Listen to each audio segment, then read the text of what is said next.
views expressed on this program are those of the hosts, guests, and callers, and are not necessarily those of this station, its management, or other advertisers. You're listening to Transformation Talk Radio.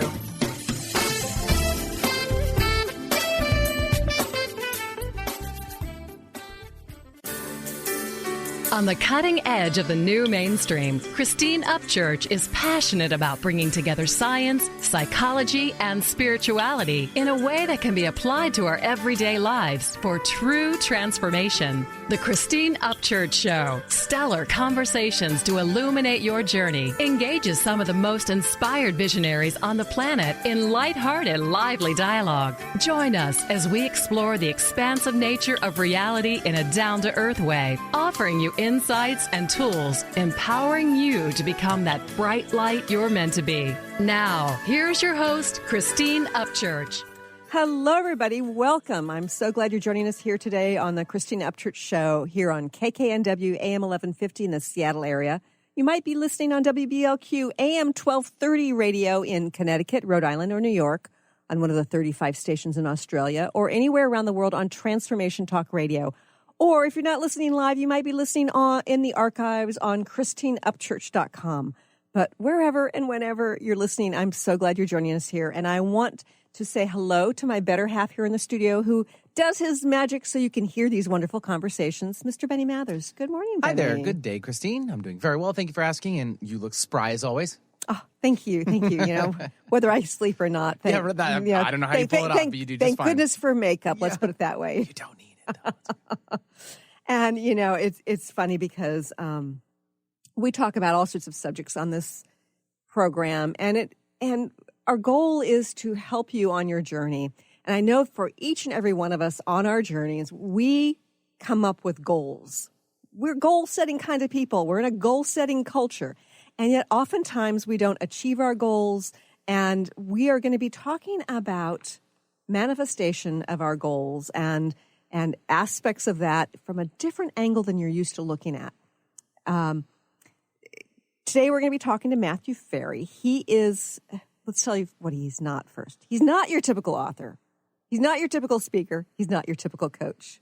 What he is a revealer, an illuminator, an awakener whose point of view creates instant transformation in people's lives.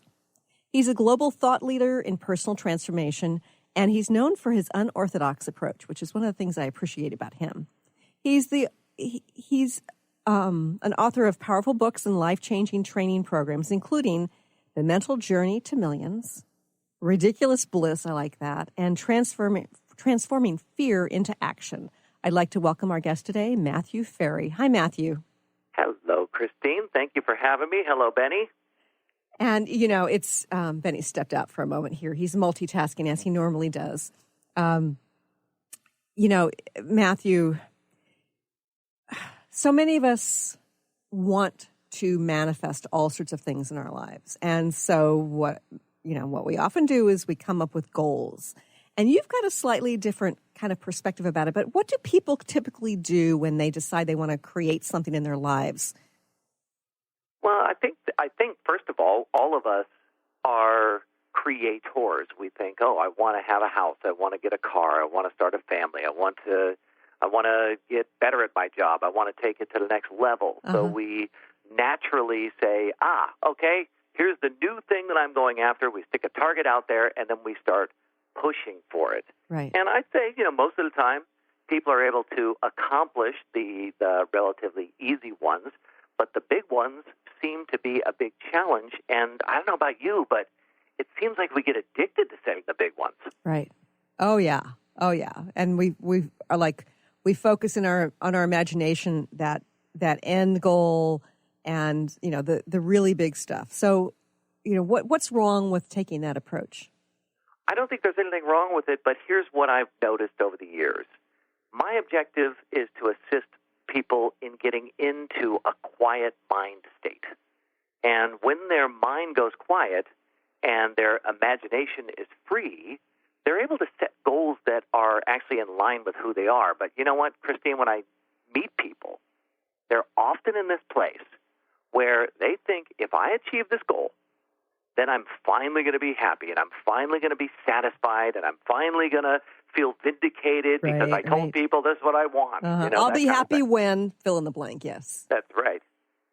Exactly. So, most of the time when we set goals, we're not even quite aware that there's an unconscious motive to fill some void inside of us. And, unfortunately, you can't fill it that way. Mm-hmm. So how should we go about manifesting our desires then? I tend to look at it in a completely different way. Okay. So if I'm working with someone, I'm going to ask them, what are we trying to accomplish? And we'll use 3 questions, and I'd love for our listener to use these 3 questions for themselves. Let's say I decide I want to spend my life traveling. It's a very common thing that people say. I want to make enough money so that I can spend my life traveling. Right. Okay, fantastic. The first question you have to ask yourself is, what's important about traveling for you? Uh-huh. And then you ask yourself, well, how is that important? And you literally start to dig in on yourself. So, you might say, what's important about traveling for you? And then you say to yourself, gosh, I just want to have some incredible new experiences. Mm-hmm. And then you say, well, how's that important to you? And then you might say to yourself, well, those new experiences, I have such a boring life, and, I'm sort of stuck in this rut, and I'd really like to get out of this rut. Uh-huh. And then you have a third question that you ask, which is you get yourself to sort of the highest level of your experience. Ultimately, what will all of that stuff do for you? Right. And typically, Christine, people say things like this, I just be happy. Uh-huh. I'll feel good. Right.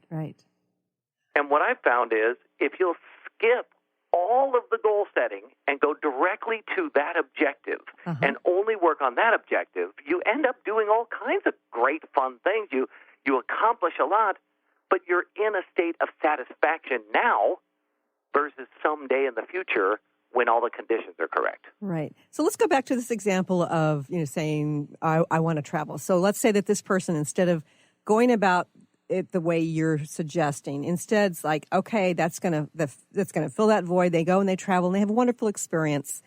And then what? I think it's more like this.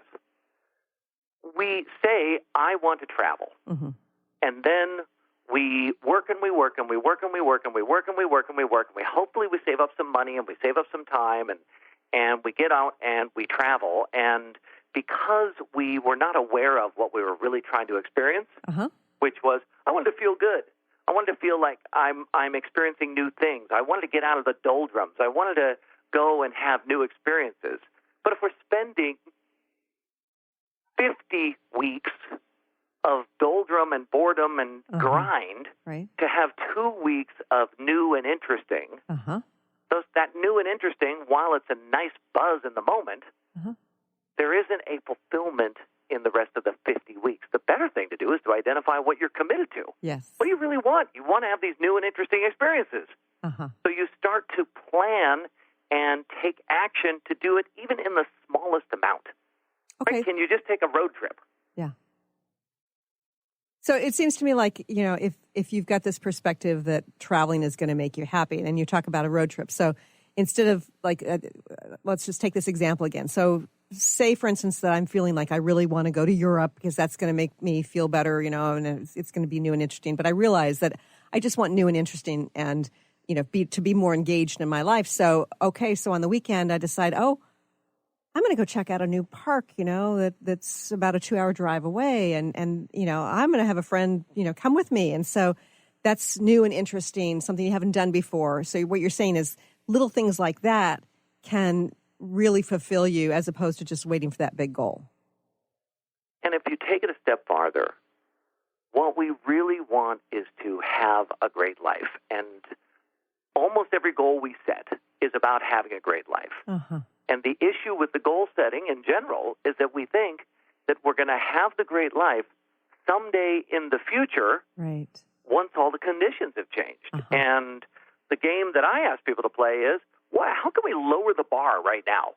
How can we get the bar so low that you're actually experiencing the thing that you think this travel will give you, but you're experiencing it on a weekly basis, on a daily basis, on a monthly basis, so that you're being satisfied now rather than later.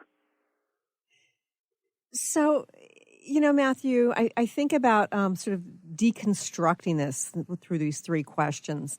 And it seems to me that you could have a lot illuminated about your life that you're not satisfied with. What do you say to people who sort of go through this process and realize that, yes, what they want is, for instance, as you were saying before, to have new and interesting experiences, and they're in this doldrum of a job. Does this process force people to kind of make different decisions about their life? Oftentimes it does. And the question becomes, can you get through the insanity of the drunk monkey in your head? Can you start to see that the drunk monkey in your head isn't interested in you being a happy, fulfilled person?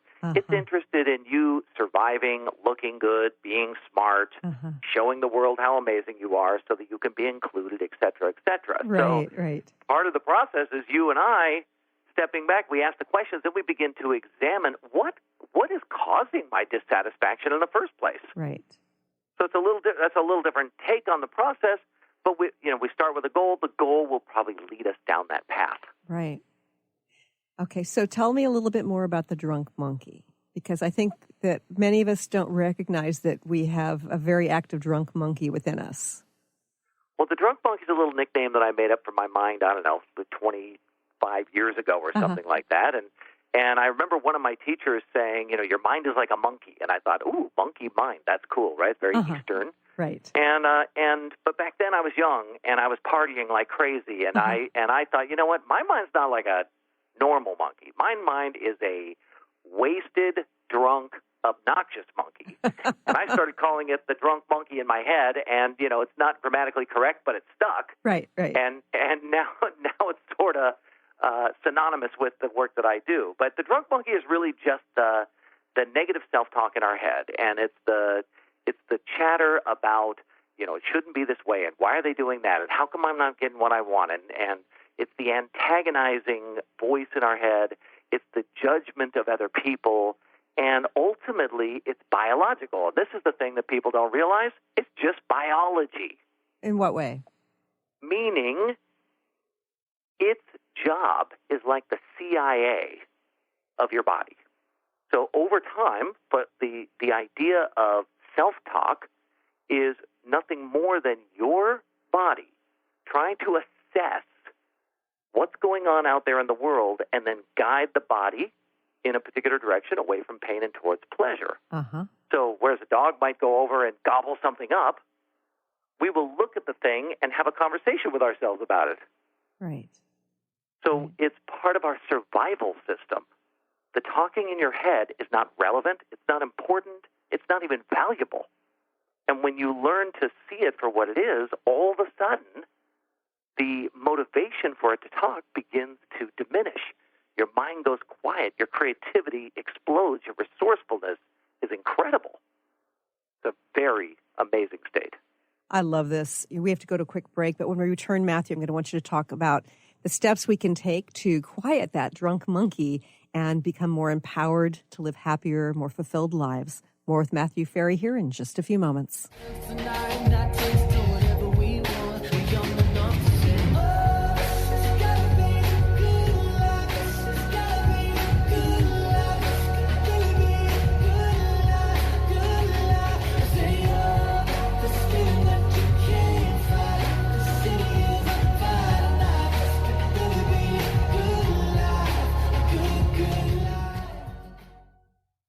Chris Stanis is a spiritual leader and healer and teaches a course on how you can transform your life through a meditation and healing system that will manifest your spirit's dreams.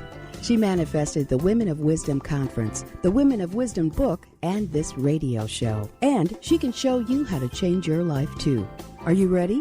Visit the website and contact her at voicesofwomentoday.com. That's voicesofwomentoday.com.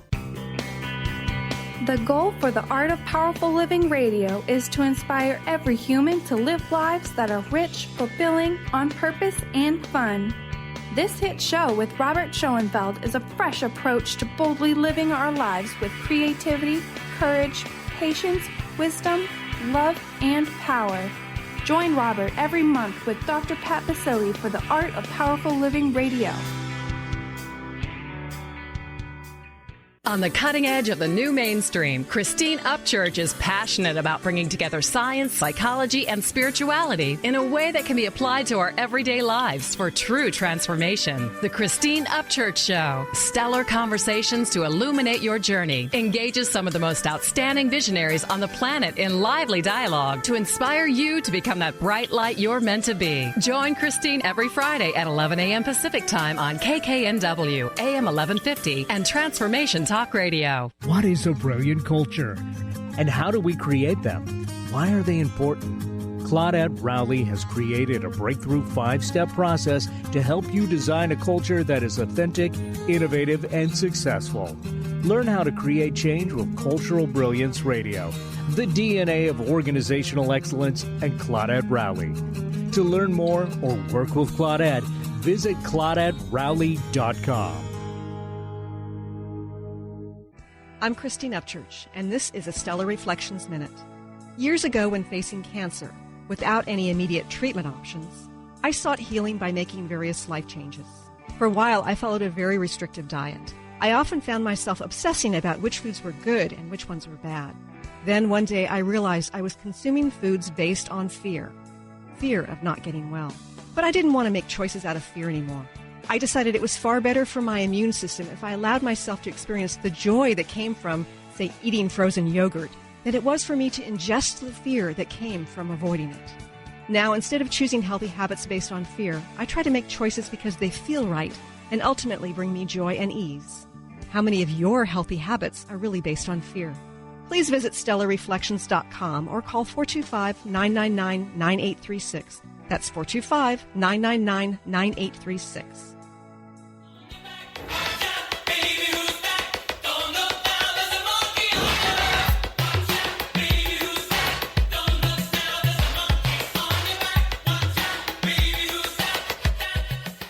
Welcome back to the Christine Upchurch Show here on KKNW and Transformation Talk Radio. You know, Matthew, I love the drunk monkey, in the mind kind of thing, that analogy. And it sort of, it helps a person to engage differently with that chatter and that mind chatter that just wants to control, wants to impress, wants to judge, and wants to not be judged kind of thing. So how do we step out of that and develop empowering goals for ourselves? The most important thing is to recognize what the drunk monkey is and why it's talking. And if you're able to get some distance and get some silence in the mind, start to experience some peace and some flow in your life, then you'll begin to set authentic goals. And that's really the key, being able to set goals that when you go after them, you're satisfied in the going after, and you're satisfied in the fulfillment. Ooh. And once they're complete, you think to yourself, boy, that was fun. Now what? Right. Rather than, oh, God, okay, well, now I have the car and I'm bored with it, which is how most people experience their goals. So I love that, Matthew. I want you to repeat that again about how the satisfaction has to occur at 3 different times. Can you just repeat that? Because it's really important. Problem. So it's like this. We quiet our minds by understanding the mechanism of the drunk monkey, the actual functionality. Then when we set goals, we're able to set goals that are authentic.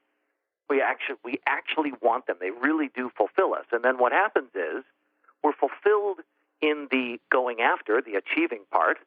We're fulfilled when it happens. And then at the completion, we say, gosh, that was really fun. Now what? We're satisfied and we're eager for more versus the normal thing, which is I go after it and I'm annoyed the whole time. I don't have it. What's wrong with me? Am I ever going to get it? And then all of a sudden I get it. I'm like, oh, yay, I have it. It's like a burst of energy. Right. And then there's okay, now what? Kind of like sugar, sugar high and then a low. Exactly right. Yeah. So the game is to become aware of the mechanism of the drunk monkey, and in doing so, you then gain some control over the thinking in your head, and you aren't antagonized by it. So, Matthew, I think that what you're saying about it's important for us to be satisfied with the going after. What is it telling us if we aren't satisfied with, our process towards a goal? Kristen and I were just in the process of putting a trip into place for this summer for the kids. And literally at every turn we were thwarted. And everything was harder than it needed to be. Everything was pushing back on us. Things weren't coming together. And in the past, I know for myself, I would have like doubled my efforts, pushed even harder, forced it to happen, done everything I could to turn my life into the reality that I want, which is what the status quo goal-setting process or goal achievement process is. And in the end, in the past, what would happen is I would literally go into an incredible state of annoyance and agitation and anger, and I would ruin my experience for weeks on end. Sure. And then I'd achieve the goal, and I'd be like, okay, I'm not sure that was really even worth it. So the difference now is that when it gets hard, I step back and I say, well, what's important about achieving this? So let's just take it through this little thing with the kids. What's important about achieving this? Well, I said to Kristen, what's important to me is that I want to have time where we're having experiences and we're connecting. And then we said, okay, well, how's that important to you? Well, it's important because I really want to sort of take in this last bit of time that I have with my 16-year-old. I got like this summer and next summer, and then he's off to college. Right. And I want to really be deeply connected to my kids in an experiential way, doing something that's just not at the house. And then we said, ultimately, what will all that do for you? And ultimately, it was just, it made me feel like I'm being a great dad. And I was like, okay. So then do we need to do this trip in order to accomplish all that? No, we actually don't. What could we do instead that would be more effortless, more graceful, easier to pull off, easier to manage? And all of a sudden, a whole new world of possibilities opened up, and everything just started falling right into place. Interesting. So what fell into place, if you don't mind my asking? Because I think that we learn from our other people's examples. So we decided, you know what? We're not leaving anywhere. We're not driving anywhere. We're not going to book, a hotel. We're not going to book it. We're going to do a staycation. We're going to enjoy all of these things. We started going and looking at all the different things that we can enjoy right around here. And next thing you know, we've got actually too many activities to fill the days that we want to fill. Like we have more stuff to do, more fun things to do than we even have time to do, which is a terrific place to be. And I think about sort of the psychology of this. It's like you got to a place where you stopped the resisting, and of course, the typically I find that whenever I'm pushing against something, it's not meant to be. And as you were saying yourself, and then you got to a place of sort of focusing on what you're really after. And then you came to this place of being more relaxed and going with the flow, which of course is going to help you to connect with your children even more. Exactly. Yeah. And it won't, and it's sort of like this. My mind went quiet because now I got connected to what it was that I was actually trying to accomplish. I just want to be, I want to be a good dad who puts fun things together and connects with his kids. That's it. Right. So do we all need to get on a plane and go somewhere to have that happen? No. Do I want to stay at home all day? I don't want to do that either because they'll end up playing video games all day long. So how do I find that happy medium? And all of a sudden my creativity, my inspiration came through because my mind wasn't antagonizing me saying, get this done or you'll be a bad dad. So inherent in the story is this concept that you actually satisfied the drunk monkey in a certain way, right? Truly. Yeah, truly. So why is it important? Is that important? And how do we handle that? Well, so it's sort of like this. The drunk monkey is wanting to make sure that I am following rules that don't exist.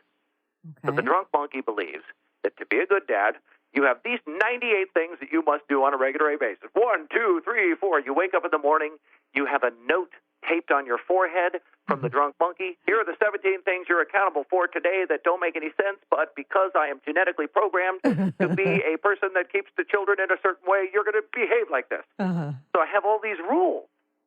And by going into the process of setting the goal, or trying to accomplish it in this particular case, and coming up against the resistance, I was able to step back and start to see, wait a second, it's not an if-then. There are many different options and opportunities. And as soon as I did that, the drunk monkey was able to quiet down because I was becoming aware of its motives. And that's really the key. You have to become aware of its motives. Right. And you're actually satisfying it in a certain way. Truly. Yeah. But not allowing it to control the game. Yeah, I'm satisfying myself. And I'm satisfying my desire to have fun experiences with my kids. I'm recognizing that time is short, that I've got 2 more summers with the 16-year-old, and I want to do a bunch of cool stuff. And then it's like, okay, well, none of this is working. What can we do instead? Right. Yeah, that makes so much sense. And I also think in terms of, I've got a 17-year-old who's between his junior and senior year of high school, and he's not wanting to go on these long trips anymore because it means he has to be away from his friends more. And so I think about, some of these staycations, some of these things are going really close by where you can include one of the friends. I don't know about your kids, but that really satisfies my kids, quite a bit. So to me, that seems like even better solution, if it's a brilliant thing to have done. Well, we've got pressure. We have pressure because we have all the friends who have the parents who are taking them to Europe, and then they're going to, they're going to Hawaii, and they're going to the Bahamas, and you know what I mean. So there's also these looking good pressures that build up, and being able to catch the drunk monkey doing what I call a unconscious reflex to try and fit in, to try and look good, to be able to catch it doing that. And then step back and say, what am I really trying to accomplish? And then pushing the drunk monkey aside and accomplishing my objective, not trying to accomplish the objective of looking good as a dad. Right. Okay, so how do you deal with the drunk monkey of your teenager's mind, for instance, when their friends are going to Hawaii or Europe? Well, that's a really good question. I think that the important thing for me is, so we haven't engaged it yet, right? Because it's the holiday, the staycation is coming up. Okay. And so the important thing for me is to constantly be in a place where I'm open to everything that they have to say and all the things that they want to do, and then staying committed to my vision of us spending time connecting. And when they bring up, why aren't we going on a, blah, blah, blah, I would just say, it wasn't in the cards and this is what we're doing, I'm just going to be straight with them. Yeah. Going to be straight with them. And, my kids are pretty flexible and easygoing. They do have a dad who has been in a perpetual state of training them to be open, flexible and reasonable, and, they do the best they can, but, they also don't care as much as I do. Right. Right. They care about what they care about. Yeah. And I think, fast forward into the autumn when they're back in school, when they share with some of their friends about their experiences locally, there are probably going to be a lot of kids who say, I've never done that before. So, I figure it will balance out. Even the drunk monkey will be happy to a certain extent. Exactly right. But here's the key, Christine. You have to know what the unconscious reflexes are. What triggers the drunk monkey into action? If you're unable to spot the drunk monkey being reactive, then you'll think that the drunk monkey is you, and then it's literally like you'll be led around by a leash. Right. The drunk monkey's walking you around, and you're the little doggy. Yeah. Yeah. And that's a little backwards there. We have to go to another quick break, but when we return, I'm going to be asking Matthew about how this all relates to the law of attraction. More with Matthew Ferry here in just a few moments.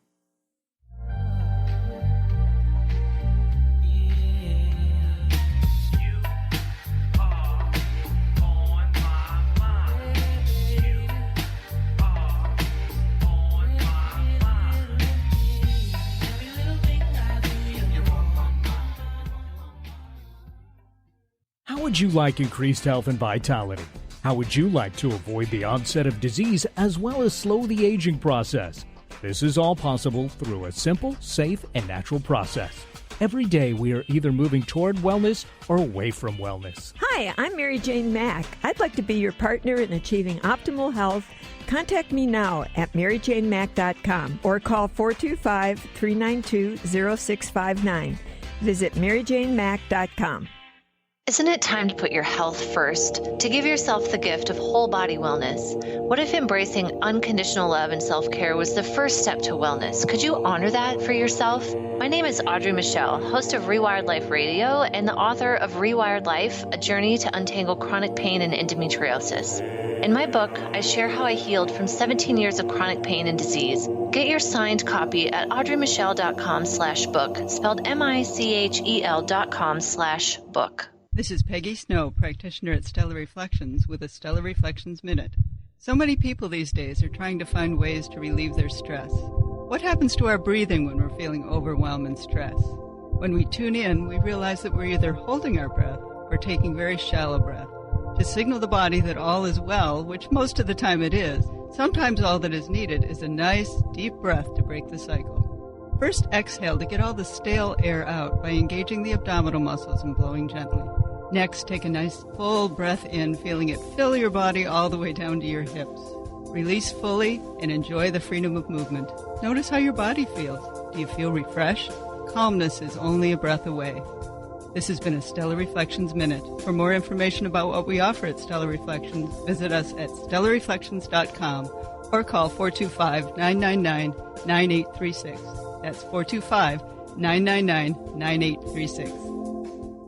On the cutting edge of the new mainstream, Christine Upchurch is passionate about bringing together science, psychology, and spirituality in a way that can be applied to our everyday lives for true transformation. The Christine Upchurch Show, stellar conversations to illuminate your journey, engages some of the most outstanding visionaries on the planet in lively dialogue to inspire you to become that bright light you're meant to be. Join Christine every Friday at 11 a.m. Pacific Time on KKNW, AM 1150, and Transformation Talk Radio. Gifted intuitive healer and spiritual teacher Sarah Luce brings her unique style to the hit show Small Steps, Big Breakthrough Radio on TransformationTalkRadio.com. Tune in each month as Sarah turns reality on end and shows us how to experience expansive results with simple yet powerful steps. Expect an enlightening bend on what you currently believe is possible. For show details and upcoming topics, visit sarahluce.com. That's SARALOOS.com.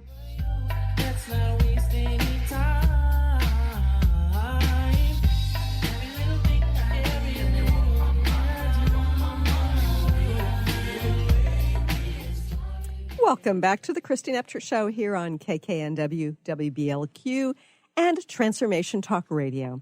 I'm talking today to author, teacher, illuminator, awakener, Matthew Ferry, and we are talking about why your goals don't manifest and what to do about it. Now, Matthew, you've talked about a lot about the drunk monkey. I just love perceiving the mind chatter and the mind wanting to control, and as the drunk monkey. So. And you also talk about sort of getting to the heart of what it is we truly want. How does this relate to the law of attraction? Well, first of all, I am a huge fan of the idea of the law of attraction, and being a sort of a life scientist, using myself solely as my experiment and then my clients once I figure something out, I've started to discern that the law of attraction might actually be an illusion that we're having.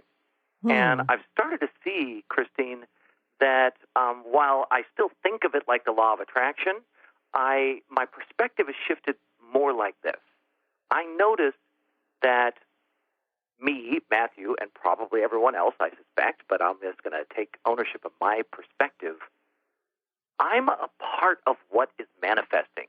There are ideas and thoughts and things and perspectives that are in the universe, in the universal consciousness, and I tend to be tuned to certain kind of things. Mm-hmm. I suspect you're tuned to certain kind of things. Right.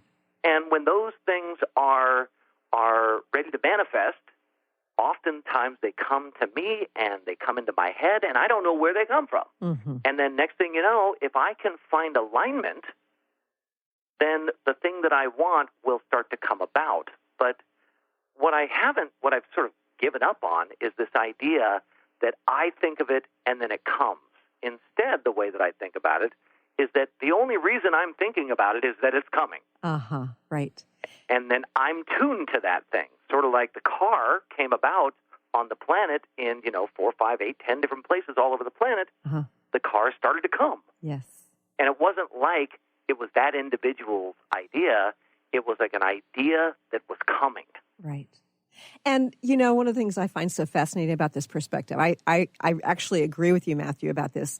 But when you hear certain scientists and certain, spiritual people who say that time does not really exist, that everything is happening simultaneously, except, within this perspective, in our human form, it seems linear. It seems like one thing happens after another, as opposed to everything simultaneously. Then it kind of makes sense. It's sort of like you're just, tapping into something that already exists, and then from a human perspective, it's in the future, or it's happening now and it hadn't happened before. But from this more global perspective, this level of consciousness, everything's already happened. Yeah, and while that's a fascinating perspective, and people like you and I would love to philosophize about it and appreciate it and savor it and drink it like a wonderful glass of wine, for most people, they're just a lot more pragmatic and practical. And it's sort of like, okay, this law of attraction thing seems a little kooky. I believe in it, but it seems to only work when I'm focusing on dimes and then I find them on the ground. Doesn't seem to work when I focus on $1 million, because I don't find the $1 million, I don't create the $1 million, the $1 million doesn't come. And what I've found is that the issue for people when they get this idea, I would like to have $1 million. What they're not actually connecting with is what the $1 million means to them, because and it's going to go back to the thing that you just said. The pragmatic and practical application of all things happening at the same time is that the $1 million represents something you're already experiencing. And the game is nothing more than to expand on the experience, to like we were talking about with the wine, it's just like to really savor the wine, to let it roll around in your mouth and touch every one of your taste buds. If we will look at what the $1 million means to us, and then we will find where that already exists in our life and savor it, it begins to expand. Okay, so this is such an important concept, and I know I've read this in your at least one of your books, and I've heard you speak about this before. Give us an example. I'll give you an example. One of my Wall Street guys. So I coach a lot of people on Wall Street, and one of my Wall Street guys was incredibly dissatisfied with the job that he was in. And he was experiencing this feeling like, I know that I'm a thought leader, and I know that I have an opinion that counts and that people should listen to me, but nobody listens to me. Nobody really cares, and I'm not a part of the conversations. And he thought in his mind, if I'm a real thought leader and people really care about what I mean, what I think, then I could be making literally millions and millions and millions of dollars, because investors would want to be giving me their money. But nobody cares what I think, so nobody's giving me any money, is really what it came down to. Sure. And what we got connected to is, well, what is that actually, what are you trying to accomplish? And ultimately, what we discovered is that he wants to be creatively engaged. He wants to be talking to people all the time about their ideas, how they see the market, how they see the world, what it means. He wants to be connected to people, and he also wants to be to have people regard him well, right? So he wants people to be like, "We think you're amazing," and in his mind, "We think you're amazing" is, "Here's all of our money you invested for us." That's the meaning that he had created. Right. And what we got connected to was, how do we right now start to experience deeper connections with people, more conversations about what they think about the market and where it's going. And what we discovered, Christine, is that this guy spent all of his time trying to prove to people how smart he was. Ah. And I don't know if you've ever been around someone like that, but they're pretty annoying. Yes, they're pretty are. annoying.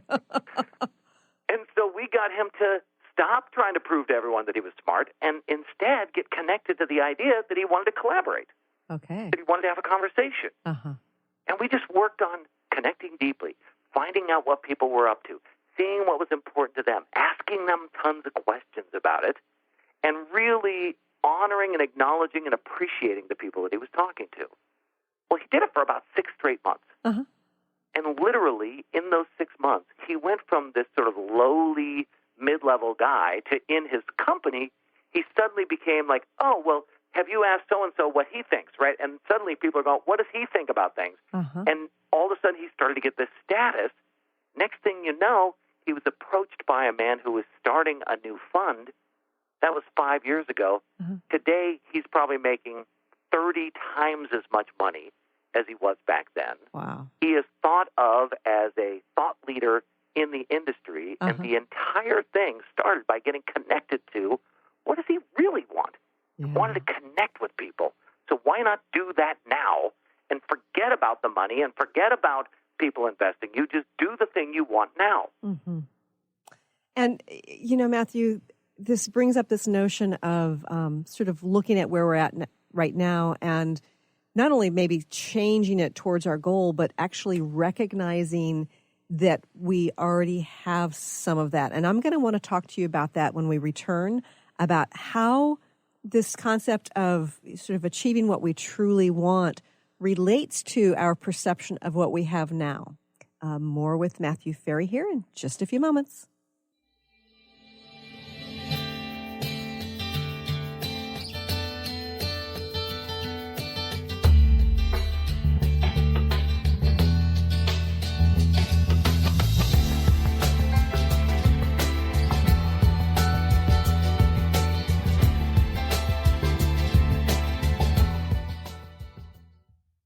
Did you know what you learned in school was wrong, and there is actually a 4th phase of water beyond liquid, vapor, and ice?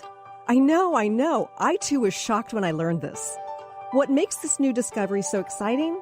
In scientific terms, this cutting-edge research explains the energetic potency of water. In practical terms, this missing link of water is now breaking open the floodgates for us to have a more complete understanding of our health, our weather, and the physics of our world. Join researcher, award-winning presenter, and author Professor Gerald Pollack of the University of Washington as he shares new scientific insights about how this 4th phase of water, the sun's energy, and geomagnetism affect our planet, and how this affects you, at East West Bookshop in Seattle on Saturday, August 5th at 7 p.m. For more information or to register, go to eastwestbookshop.com or call 206-523-3726. Calling all moms, it's time to awaken your vibrant, intuitive, loving self in every area of your life. Join host Debbie Pokornik as she shares thoughts, stories, and tools to help you stand in your power. Listen to Vibrant, Powerful Moms helping everyday women create extraordinary lives. Mondays at 2:30 Pacific, 5:30 Eastern. For more information about Debbie, visit empoweringenergy.com. That's empowering with letters NRG.com. Have you been seeing numbers like 111 and 222 everywhere you go? Do you feel that the universe may be trying to get your attention, perhaps offering a message of some sort? As it turns out, numerical patterns and certain types of geometry form the very fabric of our reality, from cells under a microscope to the astronomy of our night sky. At Stellar Reflections, we offer special sessions which tap into these patterns, designed specifically to support you on your journey. The 111 and 222 activations are sessions activating new patterns in your energy field, which in turn can help you create new patterns in your life. After just one session with a practitioner, either in person or via distance, clients report gaining greater clarity, becoming more intuitive, and honoring their inner truth as they move forward in their lives. Curious about what these transformational sessions might do for you? Call 425-999-9836 or visit stellarreflections.com. That's stellarreflections.com. Is traditional medicine not working for you? Do you still feel as if your health isn't 100%? Here at the Holistic Medical Center, Dr. Nushin Darvish and the qualified staff look through the dimensions of wellness and start a healing plan prioritized to your needs. Our physicians assess the whole you until complete health is achieved. Get the help you need by visiting drdarvish.com or call 425-451-0404.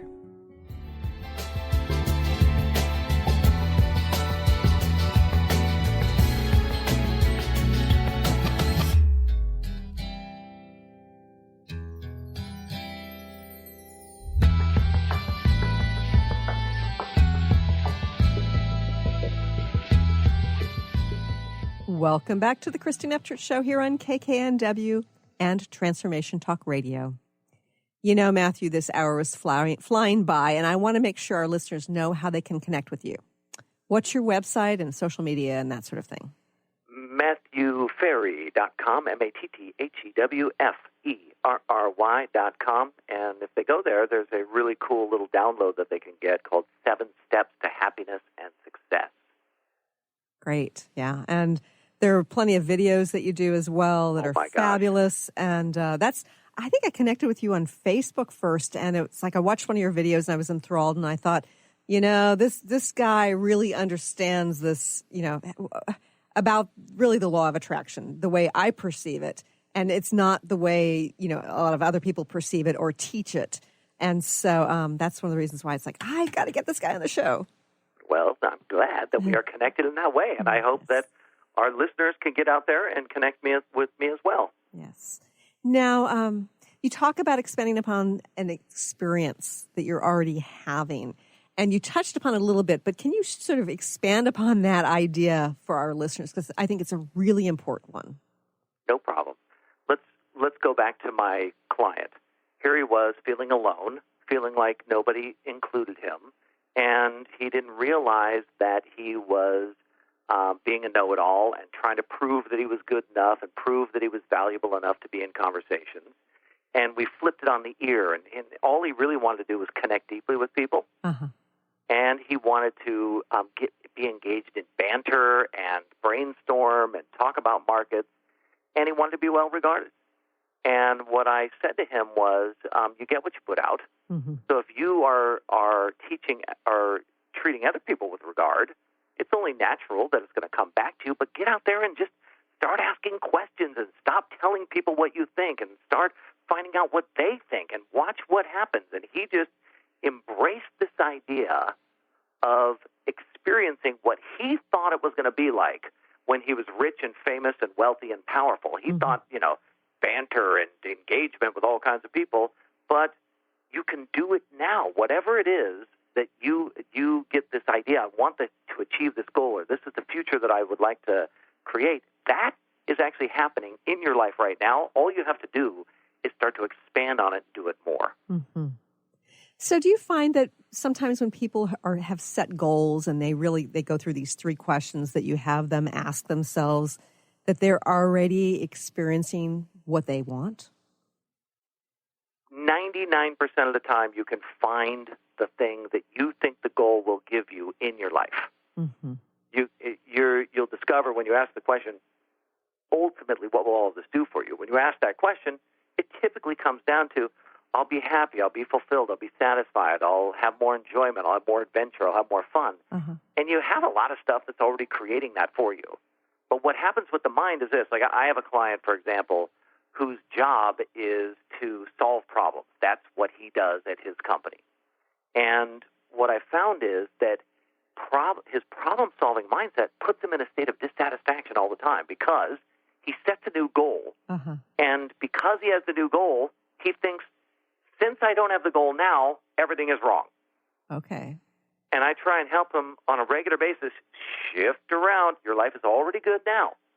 We get focused on, we do something called GEMS, gratitudes, experiences, and manifestations. Get focused on your GEMS because the goal doesn't mean that today is wrong. Uh-huh. Wanting the goal does not prove that today is bad. Yeah. So let's talk a little bit more about the purpose of gratitude. I think that it's incredibly valuable.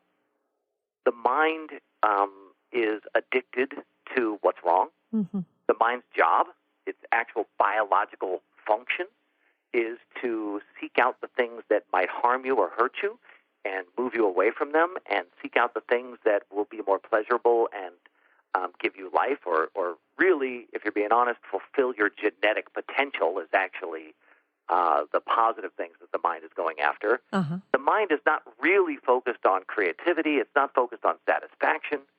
It's not focused on appreciation and love and gratitude. Yet, when you focus on those things, the mind starts to go quiet. And to me, that's one of the greatest benefits of using gratitude in your life, is that your mind goes quiet and your creativity and your resourcefulness explode. Mm-hmm. And it seems like through gratitude, you can also be focusing on what you have within that sort of on some level fits with that goal that you're hoping to reach.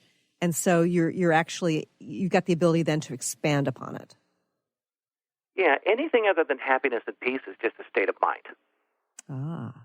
And your mind is not a place where peace, joy, satisfaction, and fulfillment are going to exist.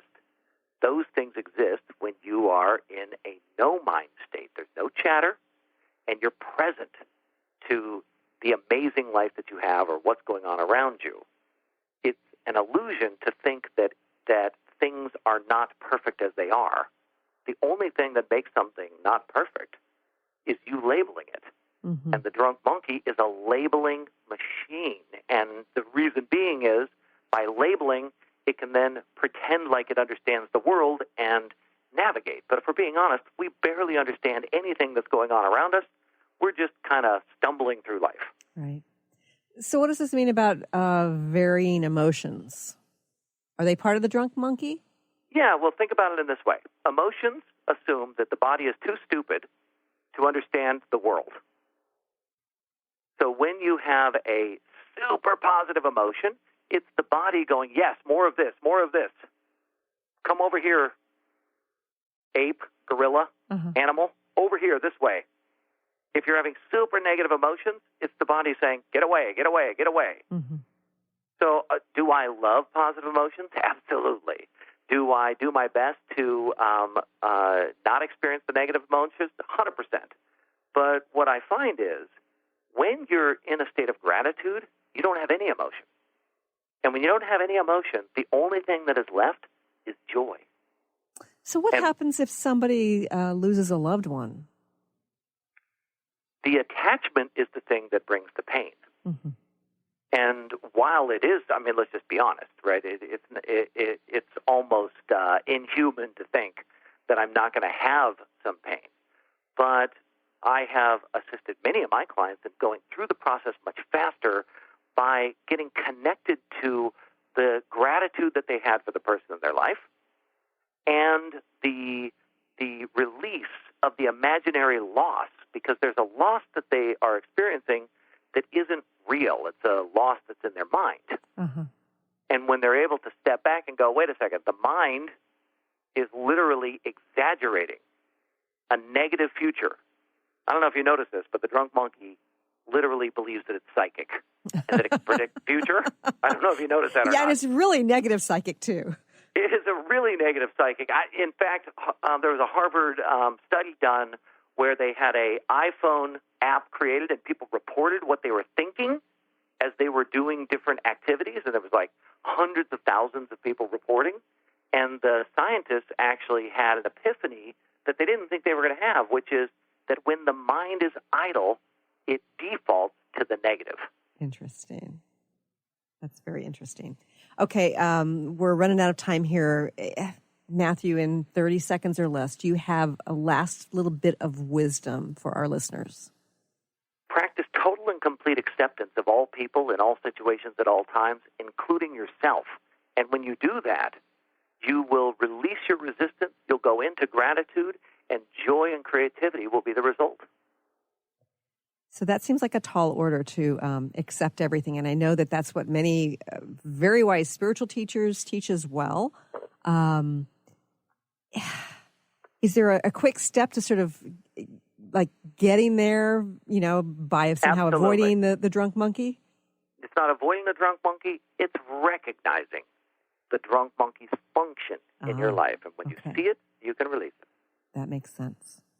You know, I'm grateful that you joined us here today, Matthew, and I want to share with our listeners again how they can get in touch with you. It's MatthewFerry.com, MattheWFerry.com. Thank you so much, Matthew, for joining us here today. So glad I got to be on. And I thank you for joining us here today. And if you're interested in learning more about what it is I do, if you want to read my blogs, want to listen to shows in my archives, go to ChristineUpchurch.com, and you can also find me on Facebook in a couple of different places, Christine Upchurch with no middle name in there, as well as the Christine Upchurch Show. I thank you for joining us here today. Bye.